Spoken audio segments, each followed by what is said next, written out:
Welcome to the Productivity Podcast.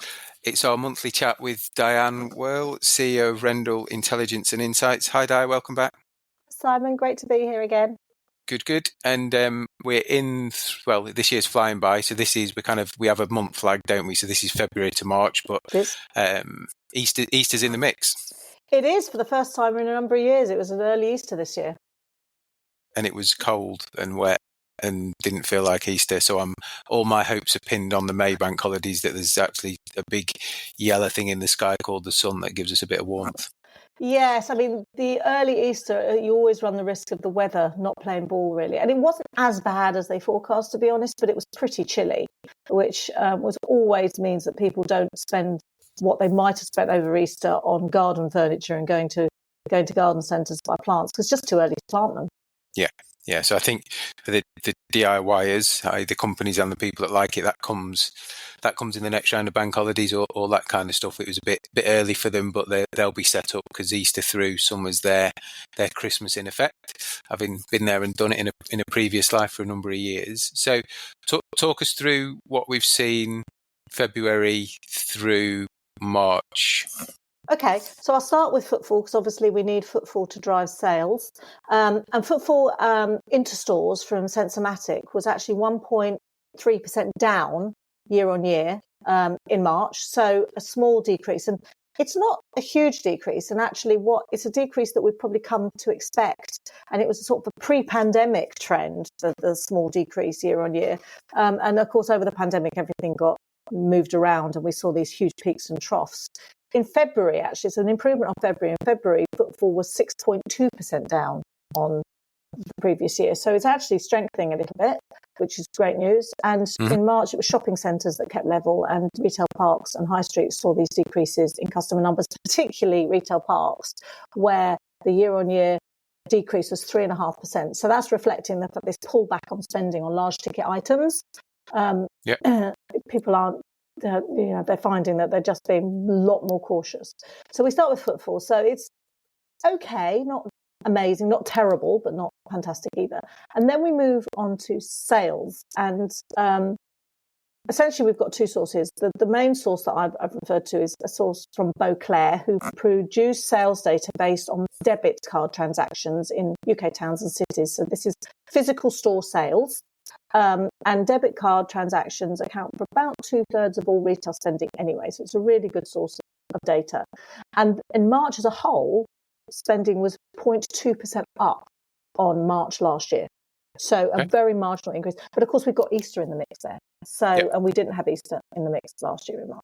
So very modest growth. The sectors that did really well and have been doing really well are food and drinks. That's hospitality, where sales went up by 8%, entertainment, where sales went up by 2%. Fashion sales declined, but only by 1.4%, and they declined by more in February. So they recovered a bit of spending on fashion.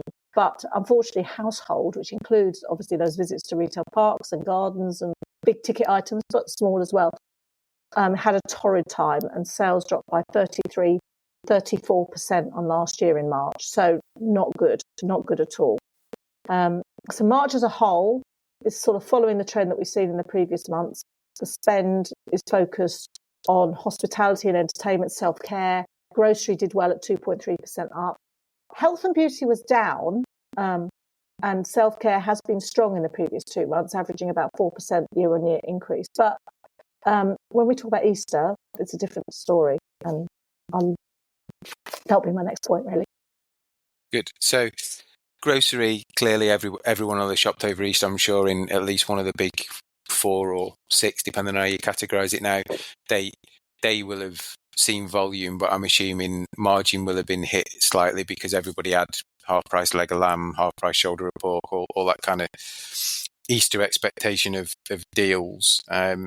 Health and beauty is interesting, and I know we'll come on to kind of that Easter weekend now, but clearly if you shopped any health and beauty over Easter, you'll have seen significant discounts.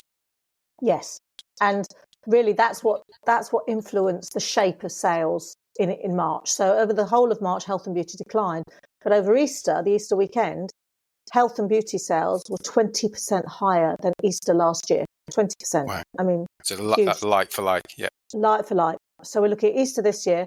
Now, Easter last year was a week later, but it was still the Easter weekend. It's not a huge gap between the Easters, but we do compare Easter versus Easter, otherwise you get a very distorted view. So health and beauty, 20% higher. So we've got this real push towards self-care. Grocery over Easter, so Easter versus Easter, 6% higher. So people were doing the sort of dining in, the Sunday lunch, which is what we forecast.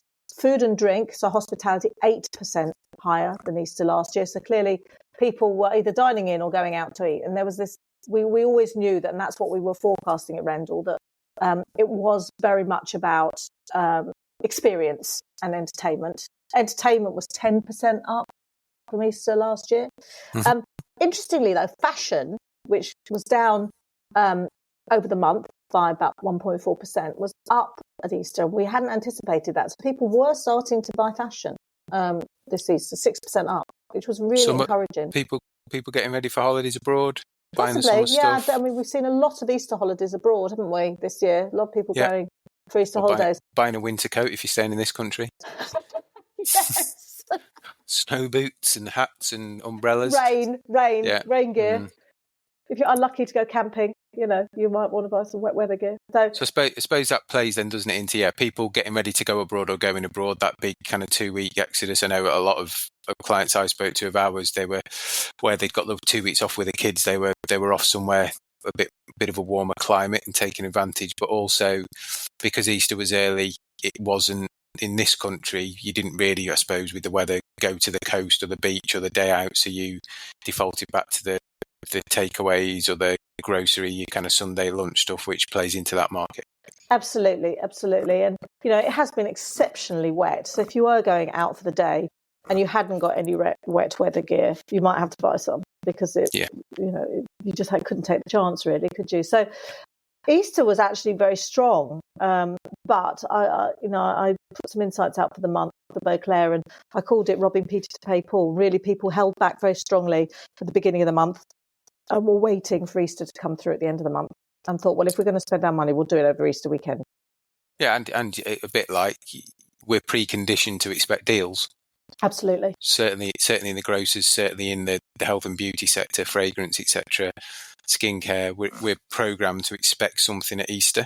So maybe, like you say, that people are cannibalising their own sales to some degree or losing margin because they're holding off.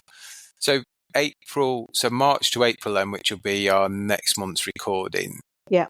Are we expecting to see footfall drop because last year it had Easter in? Yeah, absolutely. Unfortunately, with an early Easter, when we look at April versus April last year, we're going to see I expect to see the figures not to be so strong, because clearly we're not going to have anything exceptionally exciting in Easter this year and in April this year. So we will probably expect a bigger decline in footfall.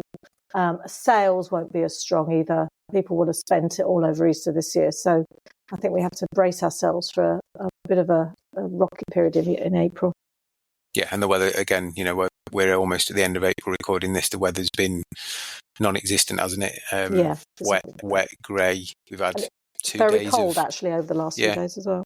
Yeah, so maybe that stacks towards May, June and July being absolutely blistering, and we'll see it all come back, the feel-good factor. Everyone spends a bit more and feels a bit better when there's a bit of sun on their skin. So fingers crossed. We know it's been a tricky trajectory, but it's good to hear that overall March was positive, and certainly that Easter weekend people were out spending. So let's see what the thread brings us over the coming months. Yeah, no, it was very encouraging, actually, much better than I had anticipated.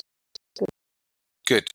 Well, always a pleasure to speak. I will see you next week at the Retail Technology Show. So if anybody else is coming, I'll be wandering around, and come and see us at our stand. Always good to catch up. And then I'll need to give my feet a rest for a couple of days after being on them for 2. Absolutely. No, if anyone's at the RTS show, it'd be great to see you. Brilliant. Well, I look forward to seeing you next week, and we'll catch up on the next episode too. Lovely. Thanks, Simon. Cheers.